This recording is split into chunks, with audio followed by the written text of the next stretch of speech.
Yaba. I've always wanted to touch him. Like the texture of Yaba is something I need to discover.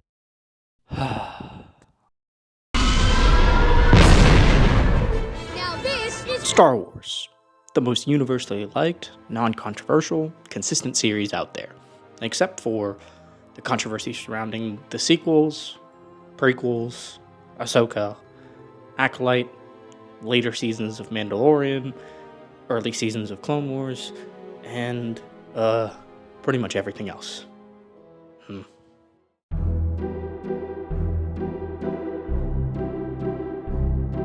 If you're a part of the Star Wars community, I'm sure you have seen the statement, Andor is not Star Wars, circulating online a lot lately. As someone who thinks Season 1 of the show is a masterpiece that can go toe-to-toe with any political, action, drama show, pretty much any show, when I heard the phrase, Andor is not Star Wars, I sat back in my chair, stared at my screen, and said, duh. Obviously.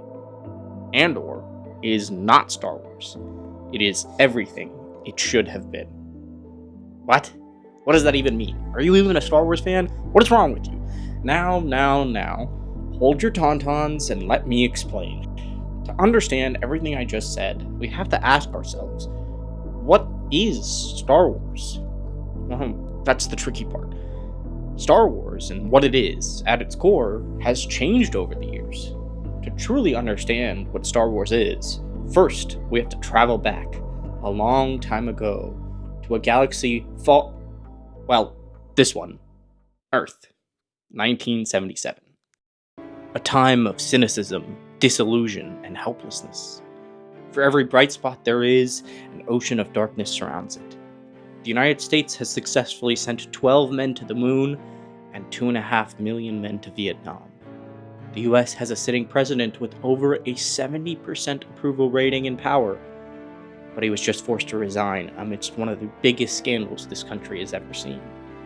And for some reason, it seems like every movie on the planet wants to be as depressing as humanly possible. Until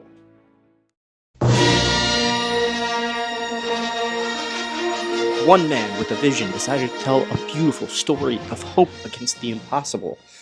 A bratty child from nowhere gradually turning into an intergalactic hero, a ragtag group of rebels defeating the dark and evil empire. All this while our hero is able to turn what we were originally meant to believe was the pure embodiment of evil into a hero, a father protecting his son. A hero's journey where that one bright spot overwhelms the ocean of darkness surrounding it. Star Wars was the answer to a decade of cynicism. People were excited, swept up in this epic story of good versus evil, a chance to escape the doom and gloom that seemed to permeate every piece of media and news headline. It was simple at the time. Yes, rebels good, empire bad, dark side bad, light side good, but that was all it needed to be. There were a few subtle and not so subtle allegories to real life and politics, but overall it was made to remind everyone that pure good will always defeat pure evil. It was accessible to children and adults, made for everyone. It was a chance to believe again. A new hope. So, Star Wars is a story about a hero's journey, about good conquering evil, and is made simple enough that children and adults will love it. It is supposed to make you feel good. That is Star Wars.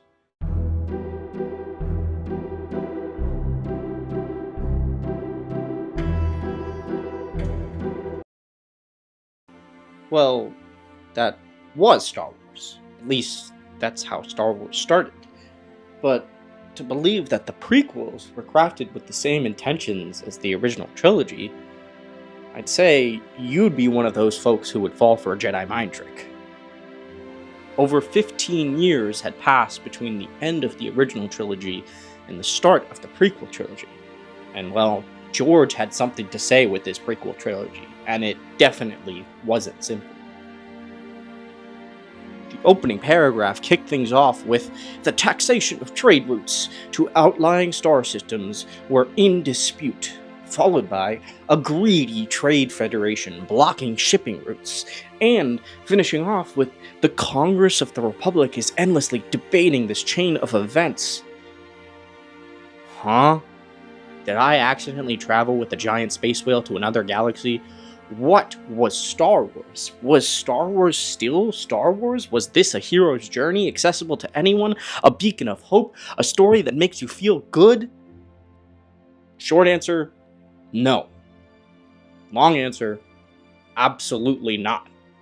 Star Wars was now about schemes and plots behind plots, about trade disputes and convoluted assassination attempts on senators, about the pillars of democracy crumbling, about a full-on genocide, and a dash of child murder to go along with it. Gone were the days of a bright-eyed, bratty teen who wanted to pick up some power converters at Tashi Station. Now he was replaced by a child who was born into slavery. Star Wars had changed. Now, did George execute all of these ideas perfectly? No. But he definitely wanted to portray them as important. It's as if Lucas had come to us in the 70s and said that there is always hope. And now, in the early 2000s, he was telling audiences that while it is always good to believe in hope, the world is a complicated and messy place. That blind faith, especially in a charming and dangerous political demagogue, is dangerous. How in following such a demagogue, a democracy can actively cheer on its own fundamental collapse. Definitely just a movie for kids with pretty lightsabers and no political commentary whatsoever. You may be asking, if the prequels were so mature and complex, why do people who were kids when they came out love them? Well, as someone who was a kid when they came out, who has 100% the original LEGO Star Wars, who has one too many plastic lightsabers from the early 2000s, and literally wrote in my second grade yearbook that I wanted to be a Jedi Knight when I grow up, I have the answer.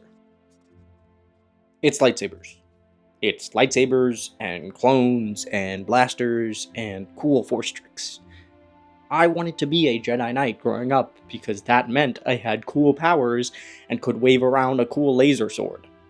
When I was 5, 6, and 7 years old, and I loved the prequels, my favorite movie was Attack of the Clones.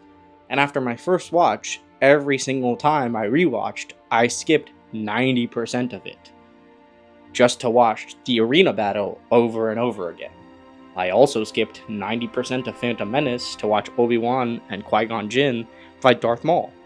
And I also skipped 70% of Revenge of the Sith to watch Obi-Wan fight Grievous, then watch Obi-Wan fight Anakin and Yoda fight Sidious. I skipped most of these movies, one, because there was no such thing as watching clips on YouTube back then, and two, because most of these movies weren't made for me. I was 7. I didn't know what trade routes or senators or democracy even meant. The core of Star Wars had changed. To fully appreciate everything these movies were trying to say, you had to be older. Star Wars was darker and more political and more complex than ever before. And people didn't like it. Today, they're beloved by people like me, children who grew up and adore the memes and action and the warm fuzzy feeling we get when nostalgia takes us over. They are still some of my favorite movies of all time. But the prequels were despised when they were first released. Fans of the original trilogy said the same exact thing that fans of the prequels now say about Andor. This is not Star Wars. So, if Star Wars was once a simple, uplifting hero's journey about good conquering evil, and then 15 years later it was a darker, more political, more mature depiction of the corruption of good and the hero's fall, what is it now?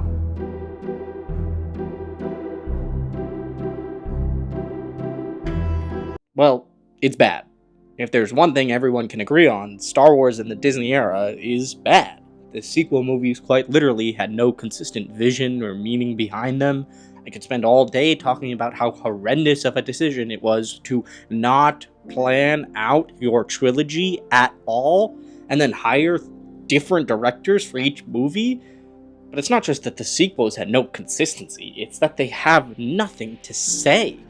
What is Star Wars in the sequels?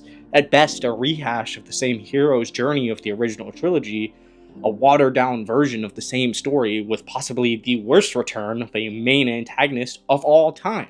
Star Wars was lost.